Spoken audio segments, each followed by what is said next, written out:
सोचिए, एक ऐसा इंसान जिसे विरासत में पूरा साम्राज्य मिला हो, क्या वो अपनी अलग पहचान बना सकता है? आज हम बात करेंगे आनंद महिंद्रा की, एक ऐसे उद्योगपति की जिन्होंने ये साबित कर दिया कि असली चुनौती दौलत कमाने में नहीं, बल्कि उसे एक नई दिशा देने में है। और ये जो कोट है ना, ये आनंद महिंद्रा की कहानी को बिल्कुल सटीक तरीके से बयां करता है। ये कोई जीरो से हीरा बनने की कहानी नहीं है। ये एक ऐसे शख्स की कहानी है जिसके पास पहले से ही सब कुछ था और फिर भी उसे ये साबित करना था कि वो इसके काबिल है।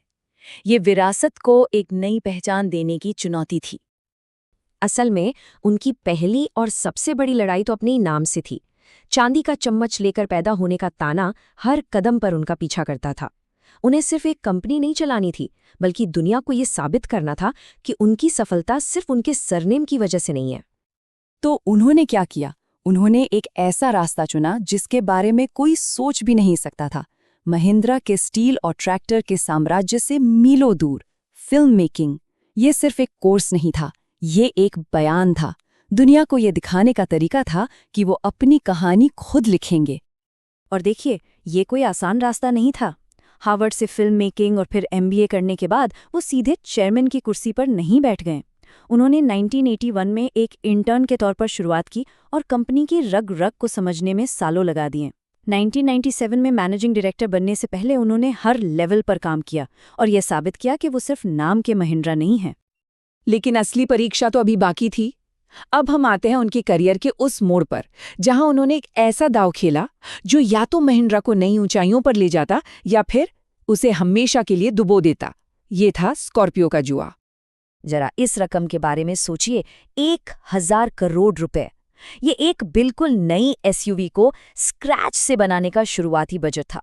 ये रकम उस वक्त कंपनी के कई सालों के मुनाफे से भी ज्यादा थी। और ऐसा नहीं था कि सिर्फ कुछ लोग खिलाफ थे, नहीं, पूरी दुनिया उनके खिलाफ खड़ी थी। बोर्ड, इन्वेस्टर्स, यहाँ तक कि विदेशी कंपनियां भी मजाक उड़ा रही थीं। कह रही थी कि ट्रैक्टर बनाने वालों को ट्रैक्टर ही बनाने चाहिए। हर तरफ से उन्हें बस यही सुनने को मिल रहा था कि ये एक भयानक गलती है। लेकिन जब सबने हाथ खड़े कर दिए, तब आनंद महिंद्रा ने दिखाया कि एक सच्चा लीडर क्या होता है। उन्होंने सिर्फ बातें नहीं की, उन्होंने अपनी आधी सैलरी काटकर एक मिसाल कायम की। उन्होंने अपनी टीम पर भरोसा जताया और उन्हें कुछ ऐसा करने के लिए प्रेरित किया जो नामुमकिन लग रहा था, और टीम ने कर दिखाया। 1000 करोड़ के बजट को लगभग आधा 550 करोड़ पर ले आए। और नतीजा, 2002 में स्कॉर्पियो लॉन्च हुई और वो सिर्फ एक कार नहीं बनी, वो एक क्रांति बन गई। इसने न केवल महिंद्रा को बचाया, बल्कि भारत में एसयूवी बाजार को हमेशा के लिए बदलकर रख दिया। ये एक ऐसी जीत थी जिसने सारे आलोचकों के मुंह बंद कर दिए। स्कॉर्पियो ने उन्हें एक ऐसे लीडर के तौर पर तो स्थापित कर दिया जो जोखिम लेने से नहीं डरता। और बहुत जल्द उन्हें एक और मौका मिला ये साबित करने का कि वो संकट में भी अवसर देख सकते हैं। इस बार भारत के सबसे बड़े कॉर्पोरेट घोटालों में से एक, सत्यम के साथ।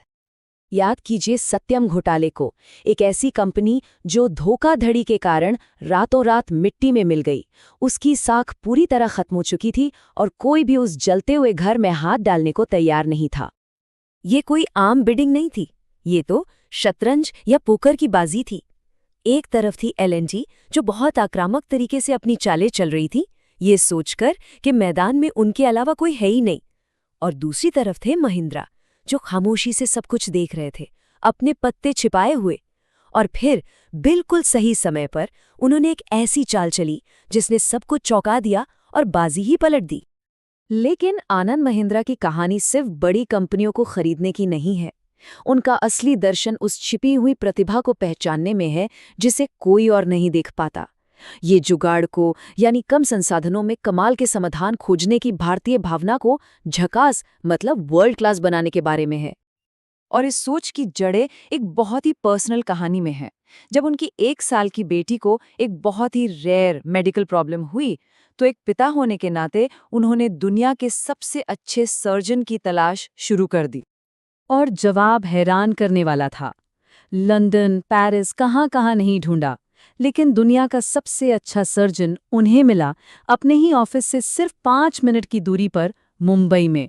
डॉक्टर बीबी जोशी, जिन्होंने इस मुश्किल प्रॉब्लम को हल करने के लिए एक सरल लेकिन बहुत ही जीनियस जुगाड़ तकनीक का इस्तेमाल किया। इसी अनुभव ने उन्हें सिखाया कि असली टैलेंट अक्सर बड़ी बड़ी डिग्रियों या फैंसी दफ्तरों में नहीं मिलता। इसके बाद उन्होंने भारत के कोने कोने से ऐसे ही छिपे हुए हीरों को खोजना और उनमें निवेश करना शुरू कर दिया। चाहे वो एक मोची हो, एक अकेली माँ हो या एक ऑटो रिक्शा चलाने वाला, उन्होंने लोगों की सरलता और उनके जज्बे में इन्वेस्ट किया। तो आनंद महिंद्रा की इस पूरी यात्रा से हम क्या सीख सकते हैं? अगर हम इसे कुछ सिद्धांतों में समेटना चाहें तो ये है उनके लीडरशिप की प्लेबुक। बहुत सिंपल है।